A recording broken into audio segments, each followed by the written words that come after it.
Hi, I'm Chris Higgins. I'm a former teacher, and since retirement, I've been basically an author. That's my big thing. And I wrote a book about the Humber River, so I brought that. It's called River Stories. And my new book is The Jail Carpenter's Diary, which is a very dark book. And we're going to get into it. Okay. What up, Mike?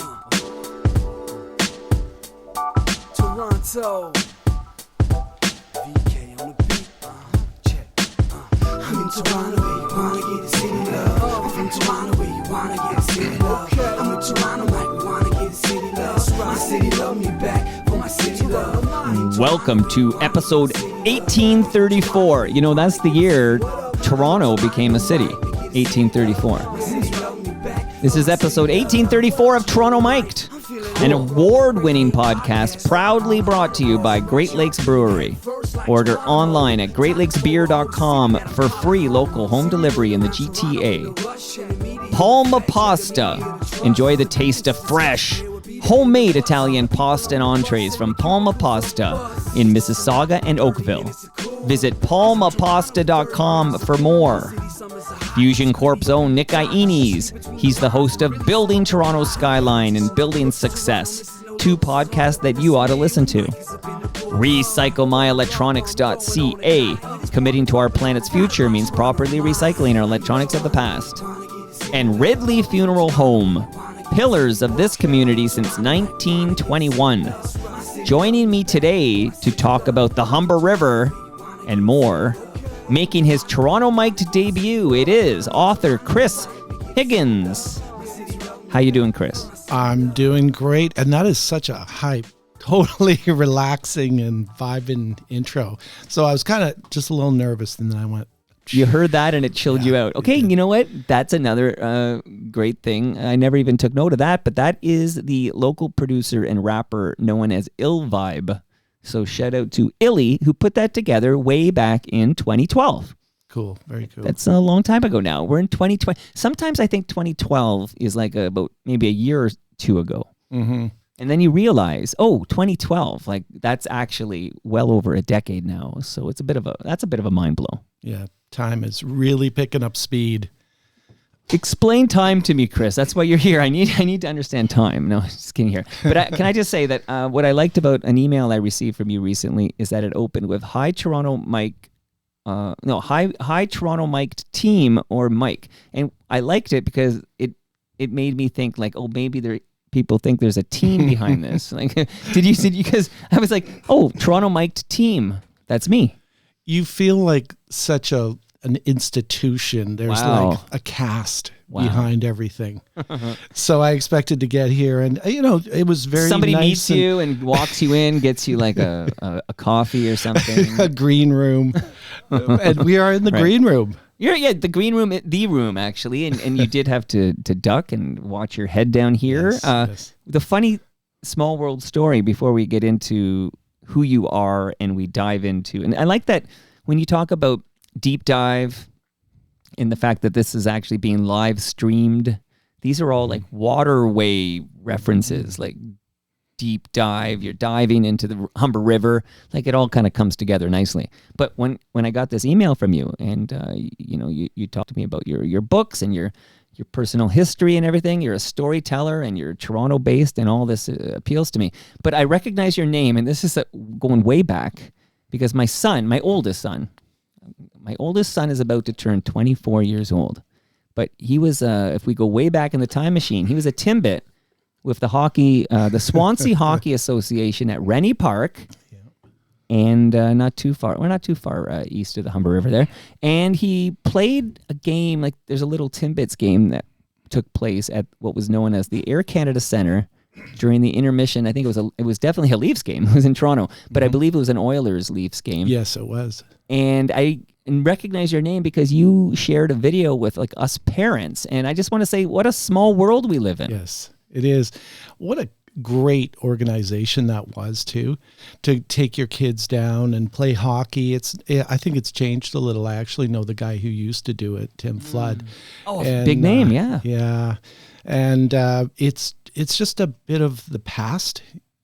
still existing into the present. Well, the fact that you're playing outdoors, because my son actually has an outdoor practice at Prince of Wales Park tomorrow morning. So we'll bike over. He'll do his practice outdoors, and that's cool. But now, the fact that all the games at the Swansea Hockey Association, they all took place outdoors. I feel like that's a throwback, because now all the leagues, all the house leagues, they're all indoors. Totally magic, yeah. And I remember that time when we boarded a bus. Yeah. We went downtown. It was a big deal. And you go under I had never been underneath the Air Canada Center, into the belly of the beast. That's right. And then I took a camera, took all these pictures, these videos of people. There's a big inspirational speech. The guy from Blue Rodeo, Jim Cuddy, FOTM Jim Cuddy did the anthem. And he's like warming up in the washroom. I could hear this guy singing in there, and I'm like, who the heck is that guy? He's pretty good. That's the guy. But it's funny because I have a guest next week who was in the video for Blue Rodeo's Try. Her name is Michelle McAdory, and she was dating Greg Keeler at the time. And she's like the pretty gal in the Try video, which breaks Blue Rodeo. But yeah, I remember that, of course. And I even remember the woman who would do the in-game hosting. Her name was Monica with a K. Oh yeah, she was so much fun. Yeah. So much energy. And she showed up doing other things afterwards. I'm not 100% sure what she's up to these days. But I remember that day vividly because it was just exciting to be a part of the game ops at a Leafs game. I think we lost. That's the unfortunate part. And as a Leafs fan, and by the way, your Harold Ballard reference, that really freaked me out because I listened to you with Jeff Merrick years ago. Oh, yeah, he buried him. And I'm like, what? I got to go back and check that I really heard this because I was really interested in Harold Ballard. Oh, yeah, me too. And then you write on the internet, I come up with this page where you're like, oh, I go to that park lawn and I walk by that grave. And I'm like, what? Are you living my life? That's funny. Is really, I feel for you. And he doesn't have a gravestone. He's on, I don't know what the term is. I should know because we're sponsored by a funeral home. So shout out to Ridley Funeral Home. Chris, there's a measuring tape for you from Ridley Funeral Home. Oh, beautiful. And shout out to Brad Jones, who just recorded the 100th episode of Life's Undertaking. And our special guest was Rob Pruce from Spoons, and that was a big deal. So people should check that out. But Harold Ballard, it's when it's ground level, it's embedded into the grass, if you will. So it's not upright. It's like lying down his gravestone or his marker, I guess you'd call it. Yeah. So you kind of have to know where it is to find it. You're not going to walk by and just see Harold Ballard. Conn Smythe is in there. Jeff Healy's in there. I'm talking about Park Lawn Cemetery. Yep. You don't just bike by and see, oh, there's Harold Ballard's grave. You have to know where it is. And Merrick knows where it is because Jeff Merrick helped put Harold Ballard into the ground. You're right. It's a very unique spot. It's sort of tucked away. Discreet. And then you've got his parents in a little marker, and then his wife, and then himself, and then I think one of his sons has passed away, Bill Jr. maybe, right. or Harold Jr. Yeah. And so you've got the whole Ballard, and then Conn Smythe is around the corner. You got it. Now, if you were listening to that episode, I remember that number because it's my birth year. So that was episode 74 with Jeff Merrick. And although Jeff and I still chat all the time, he moved away. He moved to what are these names? What's north of Stouffville? Okay. So, I miss him. Yeah. I mean, but he's threatened to come back many times over the many years since then. But when he does make his return, I think that will set the record for most number of episodes between visits because we're at 1834 now. So. Wow. But that was a great episode of Jeffy. Yes, it really was. He's a really interesting fellow. I've heard him on other podcasts as well. Yeah. And even though leaving that show, he was on, I guess, 32 Thoughts. He now does some really good work. You just don't hear about it quite as much, but he's such a knowledgeable It's called The Sheet. guy. Okay. I know that because I still book Merrick on Humble and Fred because he can zoom into that one. Nice. So I don't want Merrick zooming into Toronto Mike here. So I'm glad you're here, Chris. And that's an interesting history. By the way, I also played at the Swansea Hockey Association. And that's all I played, House League. I was on a team sponsored by the CN Tower. We were called the CN Towers. And we went 0-12 or 0-15 or whatever, however many games you get in the Swansea Hockey Association. We never won a single one year. It was quite something. Right. So I'm proud to be a part of that team. I didn't score a goal that year either. Oh. But I know. So I put my boy in the same thing I was in, and then he wanted to move to George Bell. So he's one of the many who wanted to play indoors. And you get a longer season, and you don't have to worry about, cancellations due to whatever, too warm. Sure. Or blizzard or whatever. Anyway, I have a lot of good memories from the Swansea Hockey Association at Rennie Park. And it's interesting we have that history. But I want to just briefly get to know you a bit before we dive into the Humber River. And then I'll tell you my personal history of the Humber River. And then it'll be mostly you. But the reason you are here to talk about the Humber River is because of the book you have with you called River Stories. And there's a Z at the end of River Stories. Can you just tell us what River Stories with a Z is about? Yeah, so I retired from teaching, and I was actually a teacher at Swansea Public School. There. Yeah, and it was during the pandemic, so it was really, there was a lot of stuff going on. Yeah. It was an anticlimactic, let's just say, not the way I pictured I was going to retire. So wandered down to the Humber River a lot, and one day I found myself near one of those abutments, and I'm looking out, and beautiful snow falling onto the river. Right. And I'm feeling kind of low at this point in my life, and I look up, and I see this graffiti kind of style thing that says Stories, Storyz.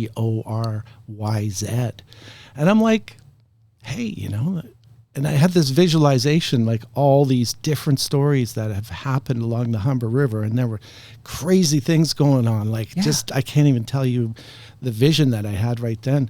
Maybe I'd had a little glass of wine the night before, but anyway, and then I just kind of went, okay, you know what, this pandemic thing, I think I'm going to write a book about all the stories that I can find out about this river. And I didn't want to go with those very well-known stories, so I really did that deep dive into old newspapers and things like that to find out things that people don't know. That was actually my criteria. If you already know it, I don't really want to write about it. I don't want to know too much about it. Just give me something different. And so that began the journey, and it took about 2 years to write. 2 years to write River Stories, all about the Humber River, which is, I know I speak to a Toronto crowd, but just in case somebody's less familiar with Toronto. So, we got Lake Ontario. This is a fun fact for the people who don't live in Toronto. Lake Ontario, we're on the shore of Lake Ontario, and there's two primary rivers, one in the east. I call it there's the East End and there's the West End. I've always lived in the West End. Have you always lived in the West End? Yes, and my daughter now lives in the East, and she tells me it's great. Yeah. And I've been out there. I know it, and maybe, who knows, maybe I'll move out there, but I'm definitely based in the West, yeah. I'm like that, so I felt like for most of my life, I rarely went east of Yonge Street, maybe to Massey Hall, or maybe to the Phoenix. That would be that's on Sherbourne, okay? So that's far east as I might go. But of course, in the last 10 to 15 years, I've got a lot of friends, a lot of things going on. My kid plays soccer. He gets lots of games at Monarch Park, for example. And I'm finding myself spending a lot more time in East York and the East End, and I'll bike to Ashbridges Bay, whatever. And absolutely wonderful. It's just, you're sort of Toronto's such a big city. You have your comfort zone. But you're right. If I ended up in the East End, I'd be happy there too. But to finish my thought there, in the East End, you got the Don River. So you got Lake Ontario, you got the big river, the Don River. It's got a great cycling trail next to it, although they've been doing a lot of work on it for the last few years, which has messed up a lot of my rides. But then here in the West End, the one I've been going to since I was a kid, we have the Humber River. And one of my go-to rides forever has been Etienne Brule Park, just biking along the Humber River. And I actually am wearing a sweater my wife made me for Christmas because this is she made this, custom made this hoodie based on a photo I took, because I take a lot of photos of my bike and I throw it on Instagram or on Blue Sky. And I usually use the hashtag BikeTO. But this is a photo I just took. This is the Humber Bay Bridge there, the Arc Bridge. Beautiful. And you can see the CN Tower in the background, but this is basically above the Humber River. Yep. And in the last couple of summers, I've been lucky enough to kayak this city whenever I can find time to in the summer to kayak.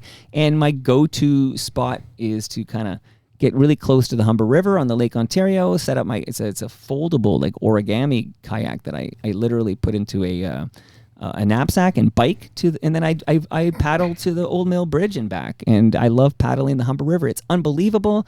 I see so much wildlife, so many interesting birds. I see deer. It's just been like the best thing, and it feels like you're in the middle of nowhere. So I guess this is a long-winded way of saying I love biking the trail by the Humber River. I love kayaking on the Humber River. I love going for walks down there, 18 Bruley Park to James Gardens. This is a river I know very well, and I feel like we should get into it, and then at some point when I give you some gifts for making the trek here today, I do want you to shout out the new book, because we might not dive into this new book. What's the title again? The Jail Carpenter's Diary. Jail spelled sort of like goal, Gaol. Is that Gaelic? It's the British way of spelling it, and the old way. So there used to be a jail at front in Parliament, and they called it the Home District Jail, spelled like this. Okay, and is that a mix? Am I right? That's a mix of real history and fiction. I'd always wanted to write a novel, and actually I wrote a nonfiction version of this, and my sister said, "Do it as a novel. Just fictionalize it. People will like it better." So I took all these really hideous crime stories and these executions. It's all about hanging and stuff. And put it into this narrator who is the carpenter of the jail. He actually is at that Jail Carpenter's Diary. Okay. And then at the Dawn Jail as well. Okay, so people, check this out, available now. But I do see in the back, there's a nice picture of you. I like the brick wall. I always like that as a backdrop. But it says that not only are you the author of 2 local history books, River Stories and then the one in my hand, but that you are the recipient of the King Charles III Coronation Medal. What the heck? Doesn't that sound cool? Yeah. I should have worn it here. I went to a thing a couple of months ago, and a guy that was also awarded that was wearing his medal, and I'm like, hey, I should have worn it here. It makes you, yeah, really I wouldn't take it off, man. So how did you earn that? Because of the River Stories? What did you do to earn this? So quietly in the background, I do all kinds of video work and writing, and I appear at historical societies, volunteer and that kind of stuff. And then my Arif Varani, the MP for Hyde Park, of course, gave me this amazing award. It was such an honor. Okay, but you grew up in Montreal, I'm seeing here too. And I don't mean to take you away from that award. No, that's I'm just okay. jealous over here. I was born in Montreal. My dad was the business guy and moved us around a bit. We lived in Winnipeg. We lived in Montreal. So I've got this really mixed up. We lived in Oakville as well for many years. I wore this hoodie because it's above the Humber River, but I could have worn my Red McGill hoodie that my daughter bought me. Oh, she goes there. I see you graduated from McGill. I did, yeah. What a great university. So how old are you when you arrive in Toronto's West End? That was 1982, so I was 20. And we set up this business called Higgins Party Rentals, which became Higgins Event Rentals. My brothers sold I used them when I got married, and I used Higgins. Really? Yeah. Cool. Yeah. So it was I was the guy who said, no, I don't want to be in this business. So I dropped out, and then I became the poor one of the family, and my brothers are retired and, doing very well. So. Oh, I love it when you hear about these families, and then you hear about the black sheep, the guy, and you find out, he was just a successful teacher who had a great career, teaching kids, and then did this, that, and then wrote these cool books, and then, got himself on Toronto Mike. He's the one who didn't make it. Okay, so in a lot of families, you're the one who did make it. You know that, right? In most families, and also, do your siblings, do people in your family, do they have this Charles III? I forget the name of the damn award, but it's not in this. Wrong book. That's why. Okay, do they have a medal? No, so I feel pretty good right now. So don't take it off. Yeah. Okay, don't take it off. And next time I see you, I'm wearing that thing. Well, I just won a major award myself, a Canadian Podcast Award, and I didn't get a medal. Oh. I was thinking about this. You see a lot of crap in this studio here that just kind of got collected over the years, but I'm if I had anything, it would go right here. I would go right behind me, somewhere prominent, but I don't have anything. It's all digital. It's a PNG file, and I put it on torontomike.com. Yeah. So there you go. What am I going to do? Okay, so I feel like we just did talk about the book, so we don't even have to come back to it. So let me just say this. Okay. The new book, The Jail Carpenter's Diary, and jail is spelled Gaol, just to throw you off, just so somebody like me would call it the Gale Carpenter's Diary. This is there's a lot of true history, Toronto history in here, but it's a fictional account. A guy named Michael Callahan, I guess. Yeah, I'm looking at it now, and that's available now. That's the newest thing. But we are going to now dive deep into river stories. We're going to talk about the Humber River, and you're going to try to tell us some things we don't know, and I'll probably sprinkle in the obvious stuff like, do you know there was a hurricane? Or I don't know. We're going to see what happens with me. But I do want to give you a large lasagna because you made the trek. And this is courtesy of Palma Pasta. So it's in my freezer right now. Do you enjoy Italian food? Oh, yeah. My wife is going to love you.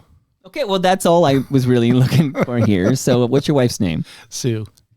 A boy named Sue. But, this is Sue. Okay, I always think Shel Silverstein, I think, wrote that song. But did he really? I believe so. Oh, wow. I know. So shout out to Johnny Cash if he's up in heaven listening to us right now.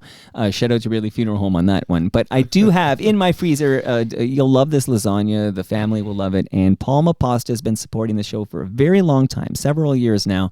So I want to give some love. PalmaPasta.com, because not only can you go to one of their Oakville or Mississauga locations, but you can get your events catered by them.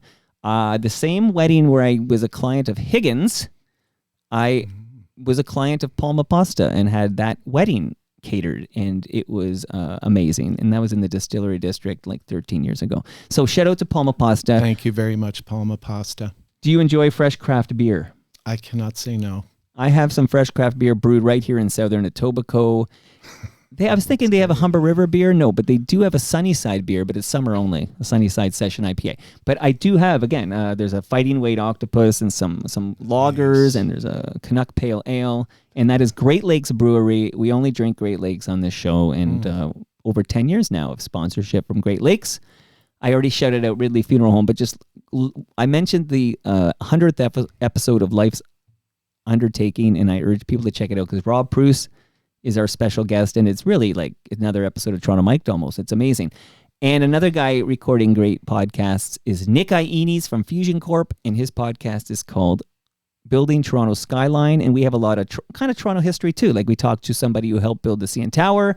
We talked to the people behind the new development at One Yonge, which is going to be the tallest residential building in this country. I think it already is, actually, and it's not quite done. There's a lot going on in this city, and we talk about it. And also a podcast he has called Building Success, where we talk to interesting people, Keith Stein and Paul Farberman, and a lot of great FOTMs. So check out all that. Last thing, and then it's all Humber River the rest of the way. The last thing is there's a website you should know about called... It's called, let's get these names right. Which website are we going to? RecycleMyElectronics.ca. So RecycleMyElectronics.ca is where you go if you have old cables, old electronics, old devices. You don't throw them in the garbage because the chemicals end up in our landfill. You go to RecycleMyElectronics.ca, put in your postal code, and find out where you can drop it off to be properly recycled. Okay, so all of those sponsor mentions were probably not in the Jeff Merrick episode number 74. So that's how far we've come. Award-winning. We have sponsors. Chris Higgins, I am going to be quiet because you're now the host, and I'm just here as like your Ed McMahon, okay?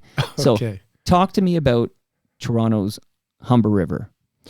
Okay, well, first, just a big but a small thing to say is when you go down there, your blood pressure just kind of decrease, like you just feel so relaxed.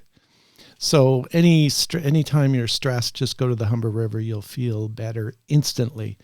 But beyond that, there are so many places to go that aren't the usual places that you know about with the Humber. Like everyone will go to the bridge and kind of, it's a beautiful bridge for sure. The Old Mill Bridge.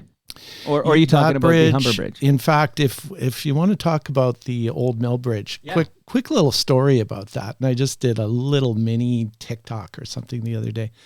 Right at that, so go stand on that bridge at the Old Mill and just let yourself cast back into history. 1930, I believe it was, this family called the Deers, D-E-I-R. They built a shack there. The neighbors hated it. And it was, then the winter came and they saw why they were warned not to build there. And basically, it was a warm night. It was just after New Year's, maybe the 7th or something. There was a big party going on in the old mill. And it started to rain a little. There had been a lot of ice buildup. And, when you're down at the old mill or the Humber River, and when it starts to rain and there's a lot of ice, it just cracks, right? Yes. Like sometimes you hear like a gunshot sound. It just cracks. And then it starts with this big sort of plowing ice coming down. So they had this little shack on this little island that used to be there. And basically these rescue workers or rescue crew towed a boat through the streets of Toronto. They were these ex-boxers. And they got there, it's around midnight or whatever, and they get out and they go over this icy water to rescue these people. And they managed to get them into the boat. And basically after that, you never hear of the Deers. They kind of disappear from history. And that island also is re-engineered. I don't know if it's the Toronto and Region Conservation Authority, but someone comes in and just removes it. So when you're looking toward the subway bridge, there used to be a little island there. And you can kind of see remnants of it now.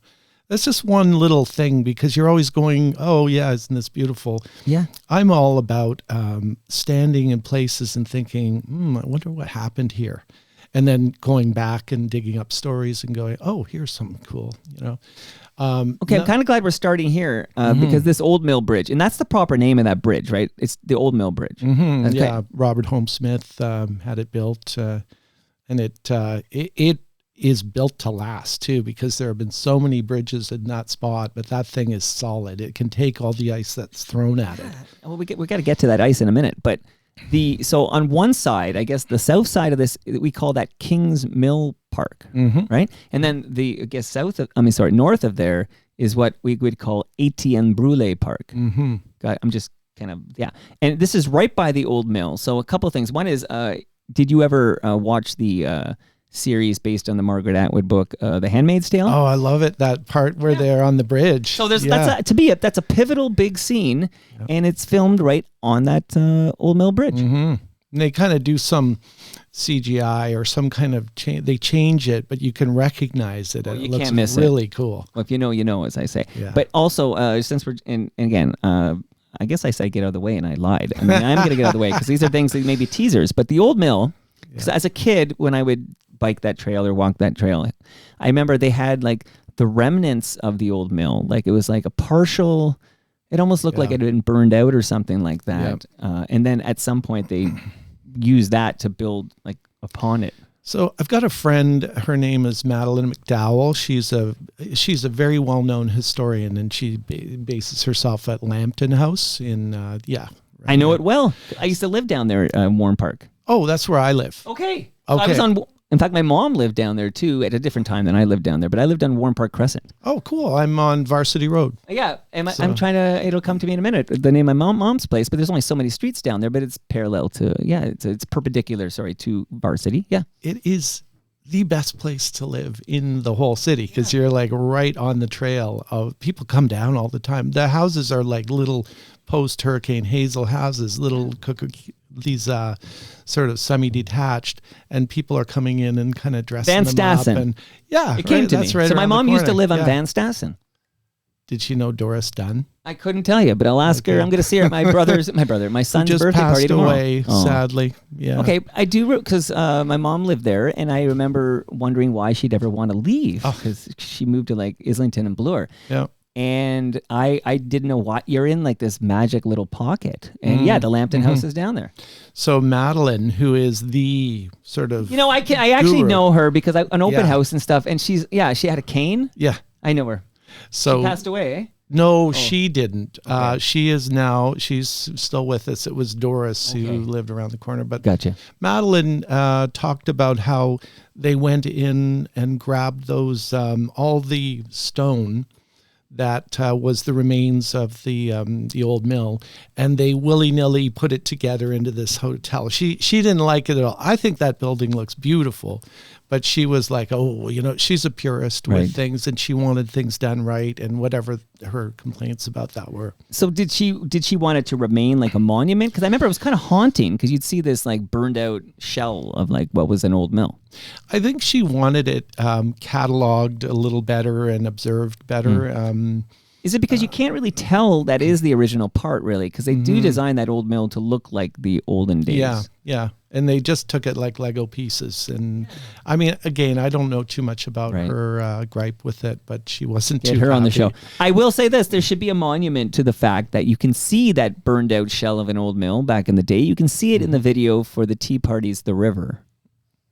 Oh. Yeah, and I confirmed this with the drummer because I always thought it was the old mill because I knew it well and it looks like the old mill. But I did have the drummer on the program and we confirmed 100% filmed at the old mill. Oh, cool. So that can go in the sequel. Do you know about the old golf course? Tell me. Okay, so when you're, you know where the water treatment plant is? Yes. That used to be the Humber Valley Golf Club. Did you know that? No. Which is cool because, well, there was, in the 1880s, there were a lot of bones and things found there. And then they had a neighborhood there. And then someone eventually set up a golf club. And it was a beautiful little golf club. And then they went, because they had to make the sewage treatment plant, and they just leveled a street. And so that's just a little... sprinkle me with this stuff here. And again, you're in charge. This is a bad habit I have. You keep saying that, yeah. I know. I mean it now. Please, Chris, guide us. Okay, go across the road, or across the river from there, and you know the Petro-Canada? Yes.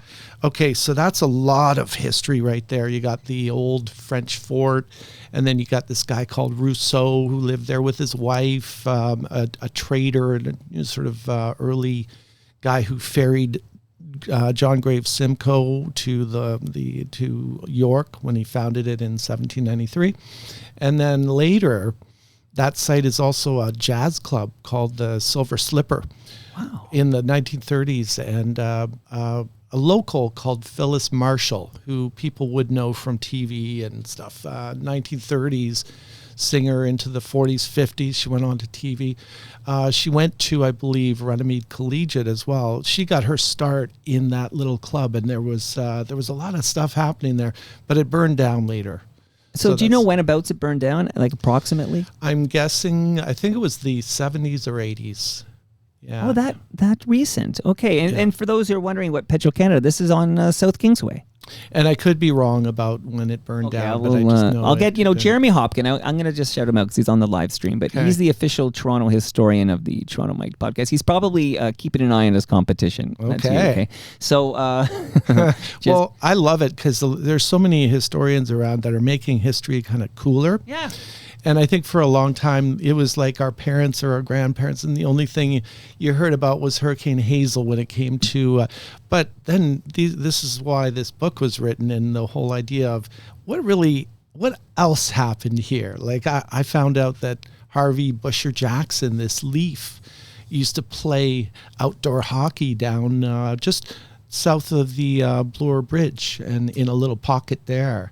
Just little things like that, and you go along and you go, oh, wow, this happened. Did you know that a yacht, the first yacht in Toronto, or maybe a schooner, like a really large ship, was built around 1800 up the Humber River, and it was a deeper river at that time, and they floated it down. They had like a shipbuilding operation right there in a place that a few dog walkers walk around now.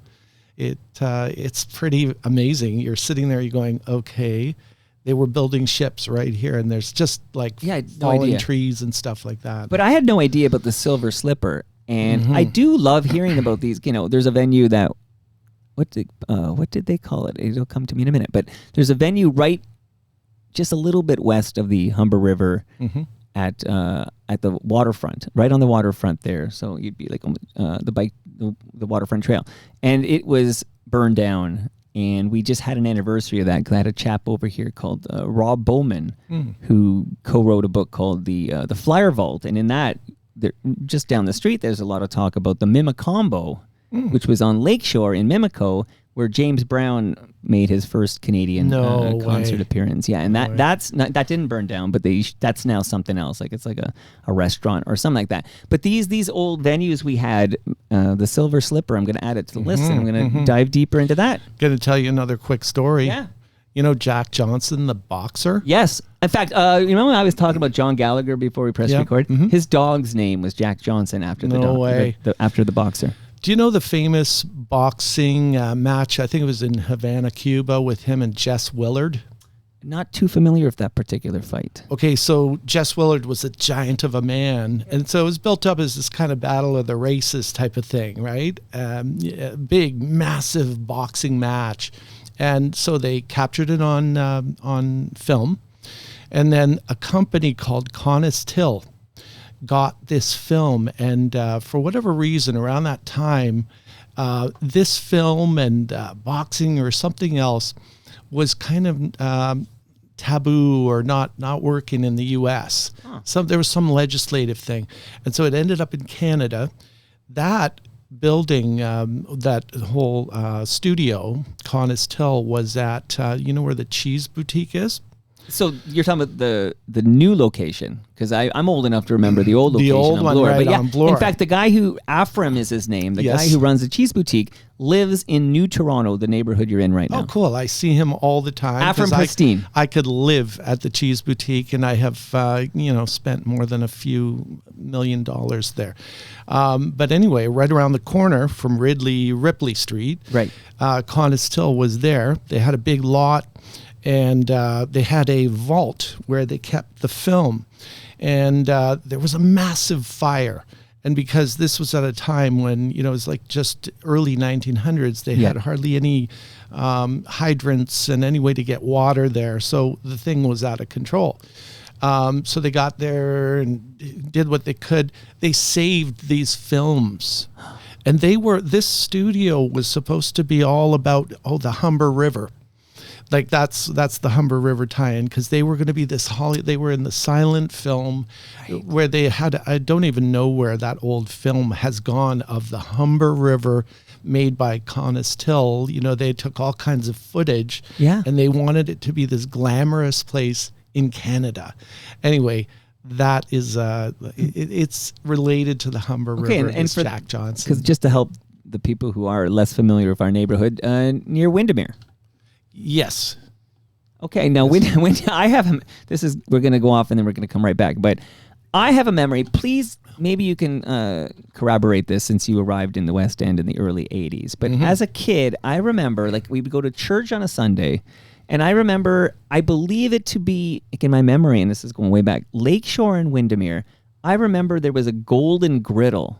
Okay. Yeah. Do you have any memories of this? And because it would have been in the early 80s when you're living in that neighborhood, but long ago, this became like, it was redeveloped, and it's, I think it's like a residential building or something now. But I remember distinctly, and it's kind of interesting because on the Waterfront Trail, you can now find that old Joy gas station. So you can see it. They got a gate around it, like they've preserved it. But that used to be on the opposite corner of Windermere and Lakeshore, this Joy gas station. Yeah, all my Swansea friends would be all over this, right?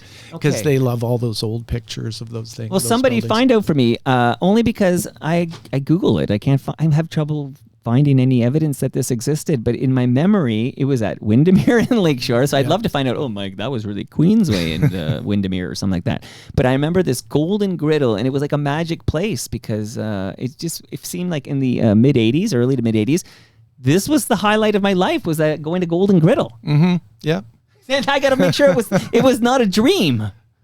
It was there. I think I might have been there once, but I can't give you any fond memories of it. Okay, well, I'm thrown in the universe. And by the way, speaking of universe, the name of that club that burned down, that was at pretty close to like the Humber River and the waterfront, I should have pulled out this name. It's called the Palace Pier. Of course. Okay, so a little bit away from the Humber. Yeah. Well, yeah, but not much at all. Like, you know how you have that lookout? So if you're coming off the bridge and you're heading west, to the left, there's this lookout. It starts with an S, but something Sheldon Lookout, I think it's called. And there's that, and then if you go I'm talking less than 100 meters west. That's where you have the monument, where they kept a little monument there. And now there's a nice structure, some kind of a statue of some sort, marker that's been recently put there in the last 2 years. But there's a monument there. We're talking very close to the Humber River. Oh, okay, Palace Beer, yeah. Yeah, sorry, they named condos after it, but it's more, the condo is further west. Yeah, and then I was getting mixed up with Palais Royal. Yeah, which is still there. Yeah. Right, you're right. Palais Royal, which is still with us, and that is for much further east. Mm-hmm. Okay. Back to the Humber, strictly the Humber. The one thing I would point to is people have to check out the art on that river, because there's so much incredible, just you don't even know where the artists come from, but they just show up. And probably the best place I could tell people to go to is the 401. So you drive up to you go Weston Road, you're almost hitting the 401, and then there's a street, I forget what it's called, but you turn left, it's across from the McDonald's there. Right. Just roll down there, go in the parking lot, go under the 401. Okay. And you will see the most amazing murals there. Also Eglinton. I don't know if they've changed it because the LRT is going through there, but go under the bridge. It's just near Scarlett. It's between Scarlett and Jane.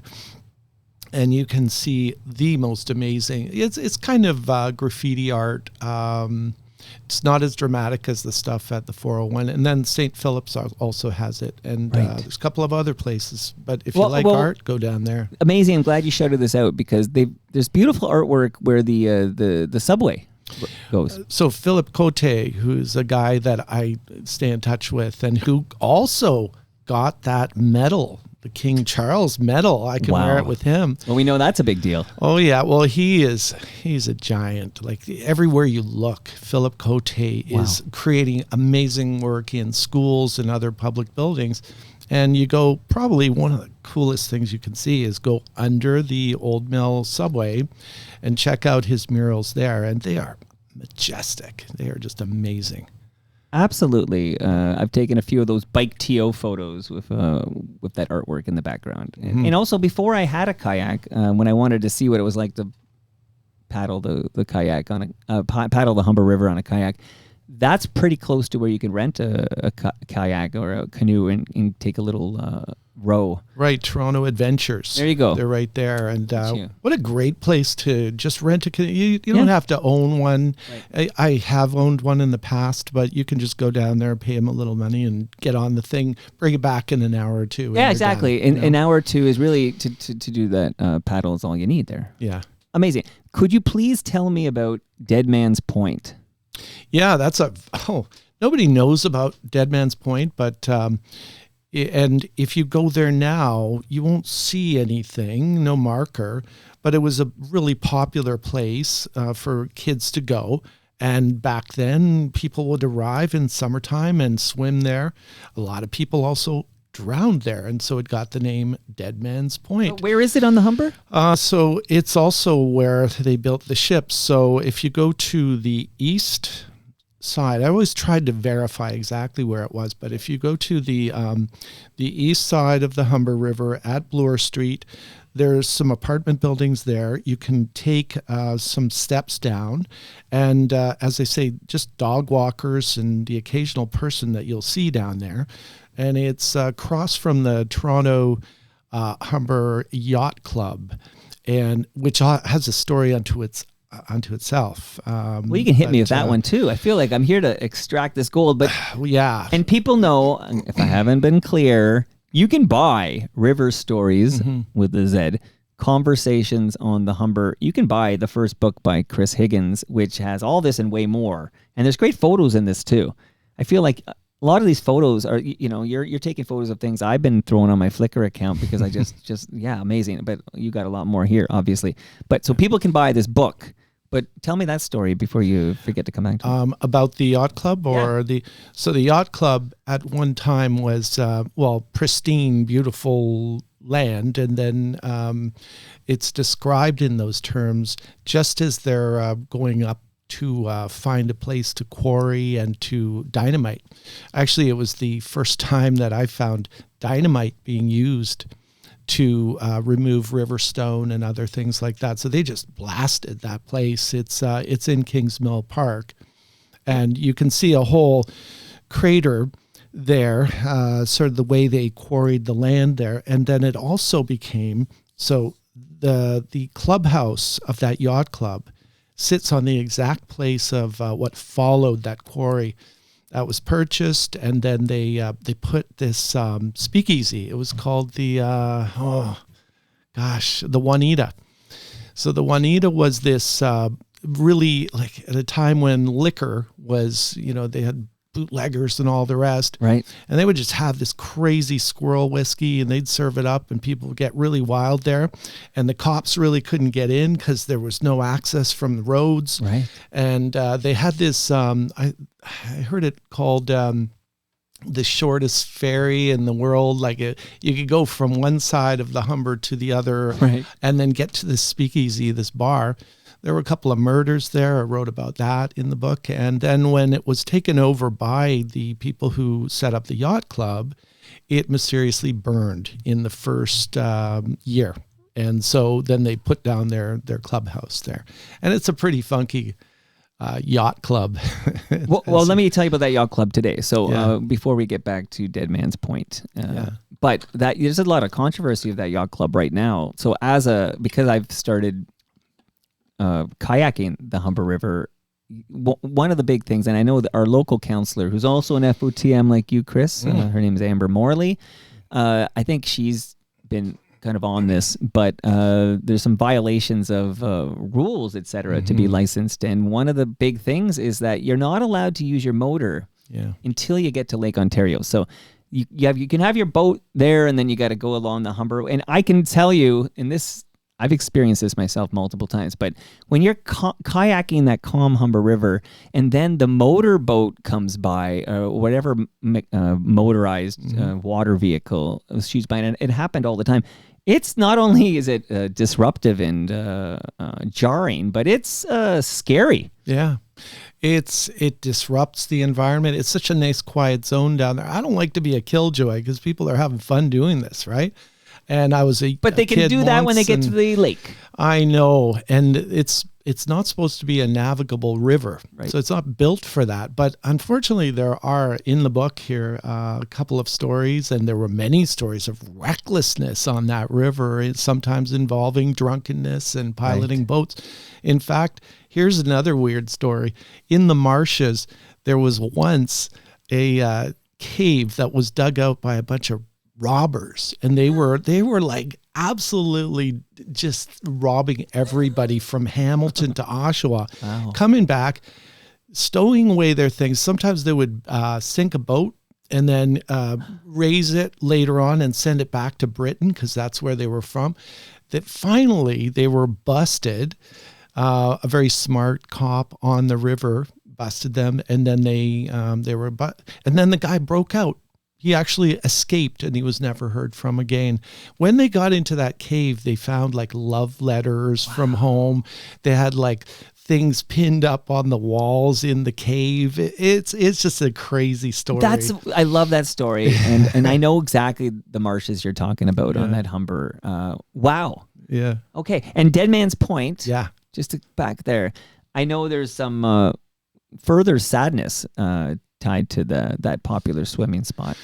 Yes. Well, I don't know which story you're talking about. I'm talking about the suicide. Well, so what was her name? Because it's been a while since I wrote this book, and I forget her name, but she was a young British woman. She was staying in the Junction. Right. I suspect she had a relationship that ended badly, and I think it started at Dead Man's Point. So in the winter, she was going off to work one day, and it was in... Is it Maud Guest? Yes, Maud Guest. That's right. I only got that from you. I did a little... Yeah. And so she wandered down in the winter. So she was supposed to be going to work, and she goes down, and she put her lunch down in her gloves or something, and then she jumped into the Humber River, the frozen Humber River. And then she had to be... dragged, like the bottom of the river had to be dragged by basically one guy had the job. His name was Mate Aykroyd. He worked from basically Scarborough to, the Humber River. anytime anyone drowned, he would bring these poles and these wires and stuff and pull people, basically drag for a body. And he found poor Maud. And that was kind of our whole rescue operation back then. Well, I'm going to be thinking about these stories when I'm paddling the Humber River. So I had no idea. So you have the Juanita tea rooms on one side, and then the other side you got Dead Man's Point. Yeah. Essentially. Yeah, there was a guy with a cabin down there too, and it was right in that same little, I think of it as a kind of historic place. And he was he was sort of a professional and academic, and he lived in this cabin, and his place was filled with all kinds of basically taxidermy items that he had gathered, like different skins and heads, and who knows where those artifacts are, if they were collected and put. It sounds somewhere. like a serial killer. I know, but he was a legit guy. Like, he was called a conservationist, right? At the time. It's all That's about what they branding. did, right? It's all about branding here. All right. So, I mean, you've already, the whole yacht club, which I'm a little ticked off about the yacht club, and that's a whole modern day story. But it sounds like they're true to their history, because if that was like a notorious speakeasy, like a liquor spot, where, what's the line from It's a Wonderful Life? This is a place for guys, and whatever. There's whatever that line was, where the guy's talking about the tavern. But it's just, maybe they're true to their legacy. Like, maybe they were supposed to be like the disruptive asshats of the region. Well, that's what you wonder about, these little curses that might happen. And right. Back to Harold Ballard. Do you know? Sorry to be random. No, about this is what we do here. But you know what happened in 1930? He used to be a sea flea racer, this boat racer. And he crashed his boat on Lake Ontario. It was early in the spring, so it was really cold. And one of his companions, one of the occupants, died. He drowned. And it was very tragic. And for Harold Ballard at the time, he went, "Oh, this is terrible." And I always think of this as like his warning from God or the forces of the universe. Like, hey, I better really watch it. And unfortunately, he got to a point where he was so successful, he forgot that advice. And so that is the Ballard curse over the Leafs. Okay, geez, okay, something's cursing that team. So I always assumed it was Ballard related, though. Yeah. I will say this, because I was born at St. Joe's Hospital there in Parkdale, and then 2 of my 4 kids were born at St. Joe's, and there is like a Ballard wing. Oh. So I mean, he was cheap with the team. I've had Rick Vive on, I've had others on. This guy was cheap, but that money, there was a lot of money donated to the St. Joseph's Hospital in Parkdale. So Ballard was he had his haters, still does, but he also had the people who understood and saw that soft side of him. His wife, who first wife, right? Her name was Dorothy. Okay, yeah, loved her dearly, but right. Unfortunately, he wasn't probably a very good husband to her. Right. His sister-in-law said some really good things about him. He was a very lovable, soft, caring man, and yes, he gave to charity. Unfortunately, he had another side. Yeah, a lot of us are, complex. What did we learn from the Transformers? More than meets the eye. Mm-hmm. You can write that down. You can use that in your next book. Give me credit, though. More than meets the eye. Toronto Mike, award-winning podcaster. Okay, you did reference some of the great art you see on the Humber River, but I've always wondered about the whoever's making these inukshuks that are on the Humber River. Like, I mean, it's like a staple of the river in the summertime. But what do you know about the inukshuks on the Humber River? So I never interviewed that guy, if it is one particular person who does most of those, but I did make that video that you can see, and he does a really good job. Now, some people think it's you should just have a river and not over curate it, but I think they're pretty cool. I really enjoy them. Yeah, I like them too. Yeah, I like them too. There is somebody, it's not, let me get the geography right. Yeah, you know what? This is pretty, it's on the waterfront, just a little bit west of the Humber River. Somebody makes like animals and out of like the wood, the natural wood you find in the area. I don't know how to describe them. I'm doing a terrible job, but if it's birch or whatever it is, and I see him there almost every day. I bike by this guy, and he's kind of working on his craft there. He's kind of set up shop there, which is kind of reminds me of the Inukshuk guy who in the AT&T Brule Park makes those Inukshuks on the Humber. So Madeline, that I referenced before, Madeline McDowell. Yeah, she makes a distinction between different kinds of art on the Humber. So she sees if there's a beautiful bridge and you do graffiti on it, she sees that as vandalism. But when she talked to me about the Inukshuk guy, she said, "Oh, he does these nice magical things with these, and it all just goes back into the river." And I see your point, right? This is like organic, and you're using nature. Whereas the graffiti, it's like you're painting something, and I could see her differentiation. Is that, you're a teacher? Am I saying that right? Yes, differentiation. yes. Okay, too many syllables as far as I'm concerned. And that is a great debate to have. Like I've had this debate with many a person. Like, what is art versus what is graffiti? We could do 90 minutes on that. Yeah, So, yeah. I mean, the big thing is just to not do damage to the river, and I think in this book, there's a lot reported about damage over time. I mean, we've harmed the river in some really big ways. At the same time, we've also begun to say, oh, it's one of our treasures. We should take care of it. And I think there's been a lot of that. And so you or myself or all the people we know who love the Humber River are really doing that. So it's nice to see that. Okay, so when it comes to graffiti, the canvas, the blank canvas that looks so appealing. Sometimes I want to, in the middle of the night, bring my spray paint cans and bike over. Not that I would ever do that, but it's the Oculus. Okay, Yes. it's that like the flying saucer. If you're wondering what the heck's the Oculus, it's also so photogenic. I've taken a million bike TO pictures by the Oculus there, but like when sometimes it's super graffitied, and every once in a while they sort of like paint it white and clean it up. And then I think, okay, it's a fresh canvas for somebody. But can you tell us what the heck it was just like a pretty looking public washroom? What was the Oculus? Yeah, so the Toronto Council, I think it was in the 50s, I can't remember the year exactly, came along and said, oh, we want to do this sort of unique and futuristic looking building. Sort of half sculpture, half structure, just some curiosity. Yeah. And they went ahead and did it. And it really is interesting and unique. And then that acoustical part. Yeah. You can stand under it and make all these sounds and play guitar, whatever you want to do. It's cool. Unfortunately, it invites, who knows why, this unwanted, people come down and they spray painted and they it's like a blank canvas. There. I feel like it's built. It looks like it would be, if I were a graffiti artist, there's my canvas. But they also leave garbage there and do all kinds, and it's in a remote spot. So it's very hard to surveil. It's very hard to, Right. And by the way, that's sort of at one tail end of that golf club that I told you about.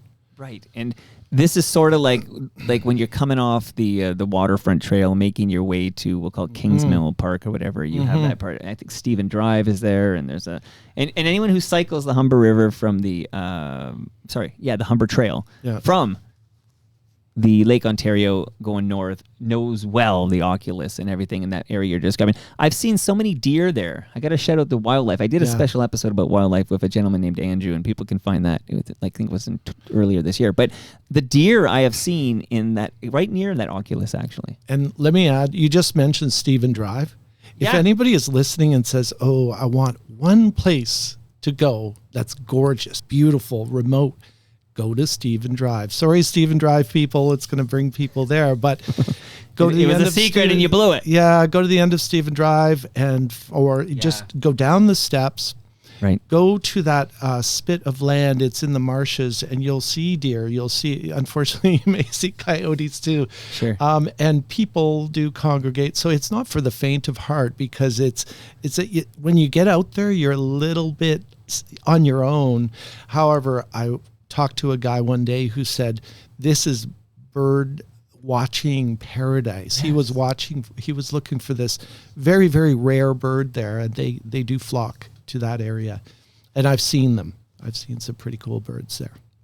Okay, so firstly, I'm enjoying this thoroughly. Like, I feel like I could go hours with you here. But it's just, I find it interesting that, and you're telling the stories people don't know. So we're kind of making an assumption, I think, that we're assuming most listeners know what happened in 1954 with Hurricane Hazel. Okay. But I just thought, since one of your stories is about a sudden storm that kind of in the late 60s that, you know, you're going to tell us about that. But we should basically just spend a couple of minutes, even if it seems obvious, talking about what happened, particularly on Raymore Drive.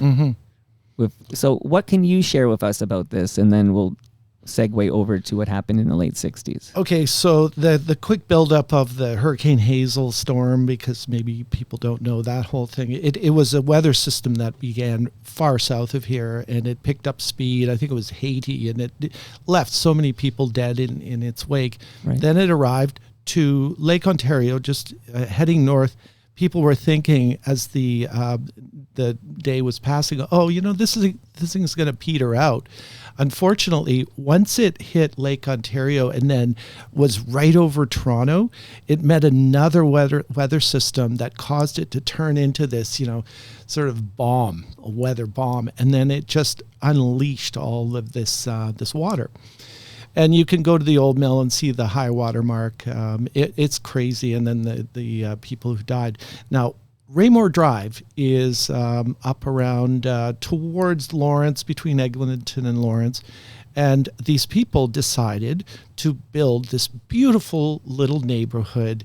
It must have been a paradise in the city, right by the Humber River. Now, bad idea, because even the town of Weston, that had been the village of Weston, that had been on one side of the river at one point in the 1800s, switched over to the other side because the location, you know, it just gets so crazy with weather. The Humber's not like other rivers. Other rivers are, you know, they're just kind of a little bit more level and boats can go up and down.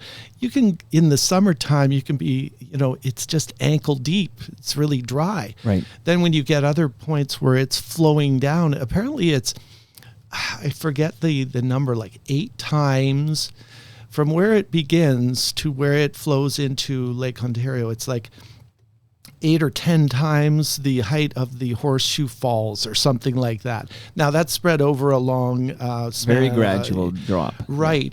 But that gives you an idea of the elevation and the way it's kind of always just going downward. Right. So just Raymore Drive, unfortunately, they're at this bend in the river, and they had just put in a new bridge, and that bridge got knocked out, and the way that it channeled the water towards their homes, and their homes just got completely taken off their foundations, and so many people died there. Yeah, I mean, I've seen, you know, this home here used to be down over there. Like, it's like, so we're talking about 60 homes that are completely destroyed, and 35 people died. Yeah. 35 people. And if you go down there now, it's a pretty good walk. Like, it's a beautiful little spot in the river. Well, we should say they didn't rebuild those homes there. They said this is a bad idea. No. It's like it's part of it's parkland, right? There's a little forest, and then there's a park, and there's, if you're a dog walker, there's an off-leash place to walk your dog a little bit south of there.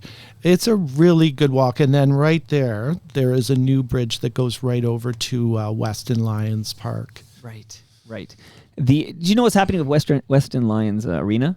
No, I mean, couldn't believe it. That place I used to go into, and I would look up, you know, me visualizing old stories. I would be like, oh, I wonder what happened here. It's an old barn. It's amazing. And now is it gone, or it's going to be? But this I have to do a little homework and find out. But I did hear it was going to be raised, but I used to take my students. I used to teach right there, and I took my students to skate there. It was beautiful. Yeah, my second-born son, what's my third-born child, he plays in the Mimico Hockey House League. The Mimico Canadians, a very unfortunate nickname. Like, I can't buy and wear the Mimico gear. Like, at least when my son was at George Bell, or with the Titans there, or with the Swansea, you could proudly kind of represent, but I can't wear the Canadians logo. Okay, but anyway, we did a couple of different leagues. There was Warren Park League at Lambton Arena, which is right by where we're talking. And then there was the Weston Lions, and we would do these like road trips. And this is only going back a year or two ago. And I loved watching him play in that barn. So, and in fact, we got a game tomorrow at Lambton Arena. So right along the Humber River there. Shout out to the Lambton Arena, home of the Warren Park Hawks, I think they are. But, no, I used to look at those beams. The beams. At the top, it was such old, gnarly wood. Yeah. And you were like, oh, these have stories. Yeah. And you're going to take that down? And it had that odor of like it just smelled like an old arena barn. Then you can tell, back in the day, everybody was smoking in here. And who knows what else was happening there besides hockey. But all right, so stay tuned on that front. See if we can save that arena. Can I piggyback on that? Okay, and this is probably shamelessly tying into my new book. Okay. But the narrator of this book, he builds this scaffold and a gallows and, the places to hang people. And at the end, when they're moving to the Don jail, they have to figure out what to do with all the wood, because they reuse these things, right? Okay. They were just put away. And so he gets the wood from the governor of the jail, and he actually takes it home and builds a bunch of like household furniture with it. Okay, I love it. No, it's good, because if we haven't mentioned, the Jail Carpenter's Diary is now available, your second book. Do you have a third book in you? Yes, but I'm mulling that over now. Hey, you're not going to make a big announcement today on Toronto Mike. These murders and notorious cases are from the 19th century, and they're all eventually tied to hanging. They start with public hangings, and then it's banned in Canada in the early 1870s. And then I thought maybe I would follow it up with 1900 to 1962, when the last double hanging took place at the Don. And I was like 3 months old when that It's hard to believe it was that recent. I know, it's crazy. Like the 60s. I feel like I remember the 60s, but I wasn't there. So that's a lie. Okay. But just to finish, before we get to this one last great story from you, to finish up the Hurricane Hazel story. So this happens in 1954, and we talked about there were 35 people who died, and all those homes destroyed, etc.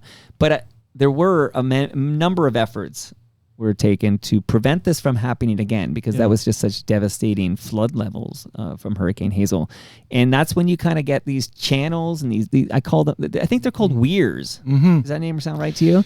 Yeah, I spoke to a lot of people about what all that meant. I mean, what are weirs? Why did they have? I mean, there are different issues, right? One is the armoring of the Humber River. That is basically a function of erosion. Over time, that river that used to be a narrower, deeper river when we first arrived as settlers, it was pastured. It was a lot of trees were cut down. And so it weakened the banks, because trees are really good near rivers. They create a really strong set of banks. But once you start cutting, it sort of just makes everything. And so that's what caused the widening and the shallow nature of what we're looking at. And so they need to gird up those because you get so much power coming down with the freshets, the spring melts and rainstorms, and so they needed to basically give those banks a little strength. But the salmon as well. Yeah. There's different reasons for those, but it is to reduce the flow, the power, the energy, and to enable the salmon and the trout to make their way up. And also another function of them is to filter out the sea lamprey. Okay. See, I did not know that. They end up in these little traps at the side. If you go to Etienne Brûlé, you'll see a little concrete part at the side. It's a sea lamprey trap. That's exactly where. So Etienne Brûlé Park. I was actually going to bring up Mr. Brûlé right now, but so I'm glad you segued us over there. Okay. But Etienne Brûlé Park. That's when the salmon are running. That's just amazing to stand at the bank and watch. Like just watch the salmon run. It's amazing. It's incredible, and people love it, and that's why we get so much support. I don't like to see all the fishing though. No, I don't mind fishing, but they're like they're 10 feet away from the weir. Yeah, it's like shooting fish in a barrel. Yeah, it's just not fair, and they got to give a sporting chance. Now, I'd like to see a little bit more enforcement. By the way, you brought up Brule. Yeah. There's another thing. Yeah. I don't think Brule was here. Hot take. Really? So, because we're going back to the 1600s, right? For, Yes. This Frenchman, if you can't tell by the name, because he is credited. They named the damn park after him, but he's credited as the first European settler to discover the Humber. Is that right? Or No evidence of it whatsoever. really? None. This is the real talk. None. Chris Higgins with the real talk here. No. I've tried even to change the Wikipedia page, and they just reject me every time. No, it's like. I did a lot of research, and Carl Benn, for instance, this really famous academic. He used to be the guy in charge of this at Ryerson. I forget his position there, but he's written several books, and he said to me it was probably the Grand River that he went down. Like, Brule did go down to the south, traveling from the upper Great Lakes, and so he made his way down. But in the writings of Champlain, there is no mention of the Humber River. He does talk vaguely about a boy did this and that. He calls him, there's so much mythologizing. In fact, Robert Holmes Smith, who developed all those beautiful neighborhoods like Babby Point and Riverside Drive, great genius of a guy, and I really respect him. He made a lot of marketing out of Brule and the Brule myth, and Swansea has a coat of arms with him, and it's all very mythic and very, like legend, the stuff of legend. Okay, this is wild for me to hear because, the man who shot Liberty Valance, when legend becomes fact, we print the legend. And that sounds what's happening here. But I did want to it sounds obvious. It's almost like a land acknowledgement, but our indigenous people were at the Humber River and especially this area we're describing. This was a very crucial kind of touch point for indigenous people here. So we named the damn park after this Frenchman, East European settler who comes over in the 1600s. And now I'm hearing from you that maybe he didn't even come over here. But I always found it interesting because you mentioned Ryerson, just talking about the old university there, although it was a Polytechnical Institute when I was at U of T, but we used to call it Rye High. But now it's TMU, right? Not the Toronto Mike Universe. But Etienne Brule Park needs to honor the indigenous people who were there before these settlers came and just took the damn place. I think there's a better version of which European, and there were a few Europeans that you can really in a documented way say, okay, they were here. Alexander Henry was taken hostage by some, like an indigenous party, and taken down the Humber. He documents it, forget the year exactly, but it started this big journey, and then he went down, and they talk about the river per se. So you can see the Humber River in that diary. It's very detailed. Brule, no. Okay, so I'm going to read what Wiki has today. So this is the current Wikipedia write-up about Etienne Brule and the Humber River here. Quote, "It is believed that Etienne Brule was the first European to encounter the Humber while traveling the Toronto Carrying Place Trail. Brule passed through the watershed in 1615 on a mission from Samuel de Champlain to build alliances with native people, but left no written record." Interesting. Okay. The trail became a convenient shortcut to the upper Great Lakes for traders, explorers, and missionaries. So like it does say there's no written record. So so is it just a spoken word? I don't know. I mean, you can't find any evidence. I trust you on this portfolio. I just don't love saying it in such a full way that it becomes fact and people take it as fact when you can't support it with some kind of primary source evidence. It's just not there. Right. And so that's one thing that I would like to have people know. I'm glad it came up. Yeah. I'm glad it came up. And now that, I know Jeremy Hopkin and, Adam Bunch comes over once a year, and there's these Toronto historians, we need to do a little more research here and get the story straight. Because you know what? I talk about the man who shot Liberty Valance, but on Toronto Mic'd, we don't print the legend. Okay, we're looking for the real talk here. So, final story. You've been great. I'm glad we could do this. We'll find a reason for you to return, and maybe you'll make an announcement what that third book is about. Okay. When you got that shored up. See, I'm doing all these water references. There's a live stream. We're shoring things up. There's a deep dive. Okay, but I thought maybe we could close with the rescue under the Dundas Bridge. Mm-hmm.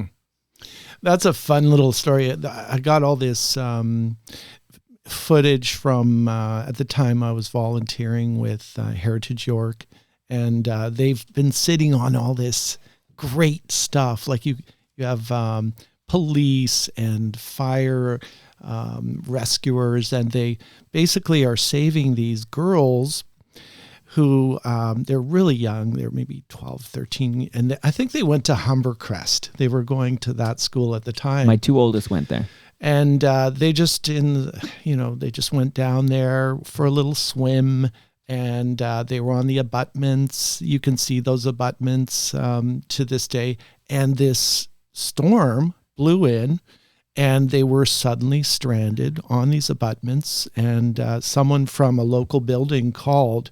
And so all these rescue people and a whole cast of thousands watching them, like their friends from school and so on. They said that a helicopter, like a news helicopter, actually flew under the bridge. I'm not sure that it did exactly that, or it just kind of came close. Right. But it was a big scene, and they all went home. It was all fine. So everybody survived. Everybody did. But it was just one of those local things, and it was fun to make the video. And then I got to show my drone footage with that. Amazing. So I know exactly what you're talking about. So from here, a go-to ride for me might be on a typical nicer day than today. Although I'm going for a ride to the junction later today because I'm nuts. Awesome. But, go to my barber. You know what? Dario Prodomoni. I am in the market for a new barber because Andy the barber, my barber, is moving to New Brunswick in April. Like, I am in the market for new. See, you go there and people are talking about these legendary stories. It's not just the haircut; it's the experience. You got me at hello. You had me at hello. You had me at hello here. But okay, so my go-to ride, real quickly here, while I have the theme in the background, is basically from where I live here in New Toronto. I will head east to the Humber River, and then I'll bust along the Humber River Trail. I'll go north, and my turnaround point typically will be James Gardens. And then on the way back, I'll go up that very steep St. Mark's Hill that you know so well, just so I get a little, little work in there. And then I'll basically take a net to High Park, and then I'll go through High Park, and then down Colburn Lodge, and then I'll end up back on the Waterfront Trail, where I will go west to here. That's like a go-to, and it's about 30 to, it's like between 30 and 35K, the ride, and I love that ride very much. You're living my life. I used to be a bike courier downtown. That is like, you're talking my language. You're talking my language, Chris Higgins. And you're not related to the NHL player who... No, and I hate that guy, man. Chris Higgins, I tried to get that .com for years. Oh, man. And he's not playing anymore. No, but he's with the awful Vancouver Canucks. Like, don't go look at their record, so I don't know how long he'll be there. But Chris Higgins, it was a pleasure to meet you. I can't believe our boys played at the Air Canada Centre together while Jim Cuddy was singing the anthem. Like, we experienced that together, and here we are. And I know he's turning... I'm having a 24th birthday party for him tomorrow. No. So, yeah, we're going back, I don't know, 18 years? That's 19 years? 20 years? Yeah, that sounds about right. Timbits, right? That's pre-House League. What a magical day that was.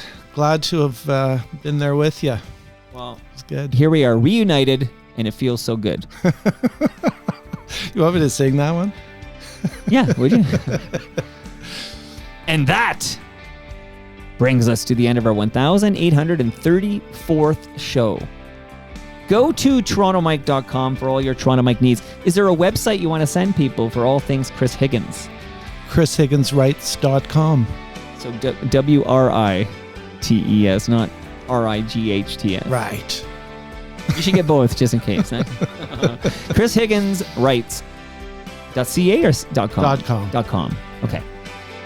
Much love to all who made this possible. Again, that's Great Lakes Brewery. You know, Jeff Merrick also worked there for a short spell because he knew those guys from Humberside Collegiate. That's a true story, yeah. Mike Lackey and Peter Bullitt, who now owns Great Lakes Brewery. His dad started it. They're Humberside Collegiate people. Oh. All this history. Paul Mapasta, you got a lasagna, Chris. Nick Ianni's, RecycleMyElectronics.ca, and Ridley Funeral Home. The history of that place. That place opened in 1921, servicing New Toronto. See you all Monday. I'm going to drop a conversation I had with Brother Bill.